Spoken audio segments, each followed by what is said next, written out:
سر میری سوال یہ کرنا چاہتا تھا کہ قرآن کریم میں قریب کر لیں.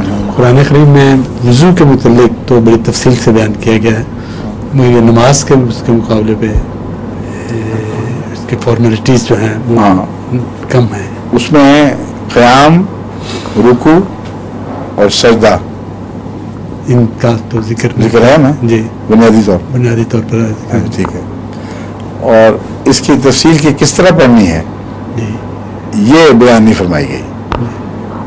اصل بات یہ ہے کہ قرآن کریم میں حضرت صلی اللہ علیہ وسلم کو ماڈل بنایا، اور نماز اتنا روزمرہ کی ایسی چیز تھی جو صحابہ نے رسول اللہ علیہ وسلم سے سیکھی، اور قیام، قعود اور یہ بنیادیں ذکر کر کے کس طرح کرنا آپ نے ماڈل دے دیا.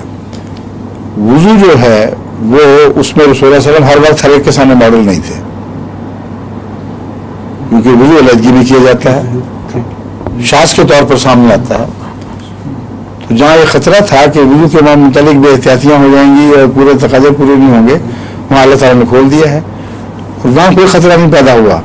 باوجود تفصیل نہ ہونے کے سب کو تفصیل سے پیغام مل گیا ہے. وضو میں اگر قرآن وہ نہ دیتا تو ابھی بھی لوگ بے احتیاطیاں کر جاتے ہیں، اس لیے کہ وضو ایک اور بارڈر لائن پر ہے. یہ بھی ہے فطری انسانی فطرت کی وجہ سے ایک خطرہ لاحق ہوتا ہے. جو پریپریٹری چیز ہو اس میں انسان زیادہ بے احتیاطی کرتا ہے برکسی چیز کے. اکثر عورتوں میں اب ہم نے دیکھا ہے رجحان ہے تیمم کیا، بیٹھ کے نماز پڑھ لی، ٹھیک ہے جی. اس سے پتہ چلتا ہے قرآن کریم فطرت کی کتاب ہے. اللہ تعالیٰ سمجھتا تھا نماز ضرور پڑھتی ہیں. جی جی ٹھیک ہے